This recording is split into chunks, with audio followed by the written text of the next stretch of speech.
नमस्कार मित्रांनो, यूट्यूब चॅनलमध्ये स्वागत आहे आपलं. आज आम्ही लोणचं फोडून घेतलेलं आहे. त्यानंतर आता ते फोडी धुवून वाळू घालायच्या. ते फोडी चांगल्या सुकू द्यायच्या. सुकू दिल्यानंतर त्याला 2 किलो रायत्याला 1 किलो मिठाचा पुडा पूर्ण टाकून घ्यायचा.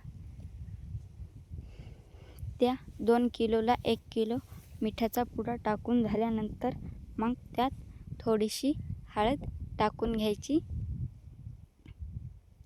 हळद जास्ती न टाकता थोडी टाकून घ्यायची. आता हळद टाकून झालेली आहे बघा. ते हळद टाकून झाल्यानंतर मग आता त्याला हलक्या हाताने खालवर करायचे. हलक्या हाताने खालवर झाले की मग हलक्या हाताने खालवर करून घ्यायचे. खालवर झाले की मग ते एका कटोरीमध्ये किंवा कोपरमध्ये भरून ठेवायचे. आता आम्ही कोपरमध्ये भरून ठेवलेले आहे.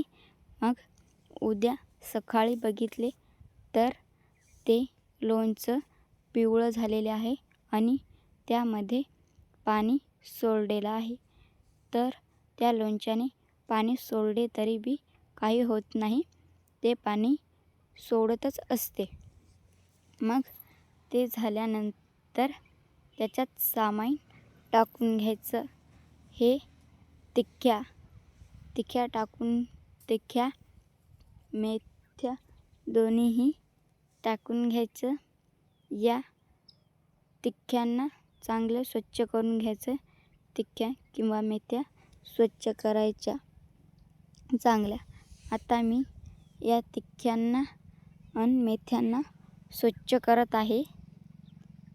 आता हे तिख्या स्वच्छ झाल्यावर मग आता एका कढईमध्ये टाकून चांगलं पांढऱ्या होईपर्यंत भाजून घ्यायच्या. मग हे तिख्या भाजून झाल्यानंतर एका याच्यात काढून घ्यायच्या. आता मेथ्या टाकून घ्यायच्या. मेथ्या चांगलं भाजून घ्यायच्या.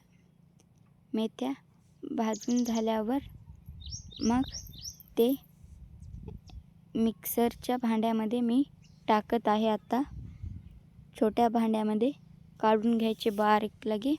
आता मी मिक्सरमध्ये काढून घेत आहे. त्या आता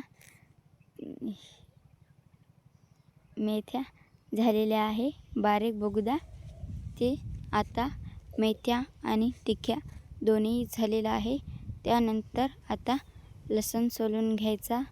मी आता लसूण सोलून घेत आहे, कुटून घेत आहे.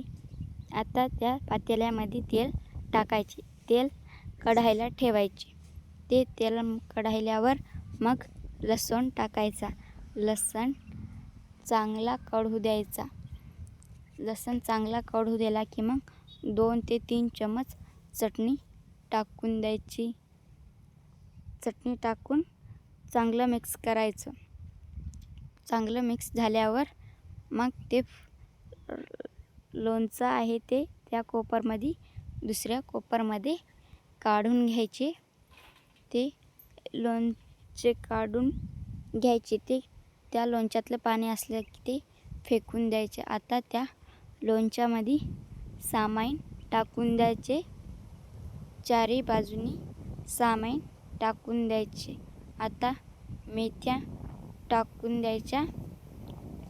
मेथ्या झाल्याच्या नंतर मग तिख्या टाकायच्या. तिख्या पूर्ण टाकून घ्यायच्या. पूर्ण लागल्या पाहिजे. 2 मिठाच्या 2 मुठी टाकून द्यायच्या. ते झाल्यानंतर मग लसूण, तेल, चटणी ते टाकून घ्यायचं. ते टाकून झाल्यानंतर मग ते आता त्या पातेल्यामध्ये काहीच नाही ठेवायचं. त्या आता त्या लोणच्याला पूर्णपणे खालवर करून घ्यायचे. पूर्ण सामाईन लागले पाहिजे तरच ते लोणचं चांगलं होईल. नाही तर होणार नाही. आता त्या लोणच्याला पूर्ण मटेरियल लागलेलं आहे. आता लोणचं तयार झालेलं आहे. आमचं लोणचं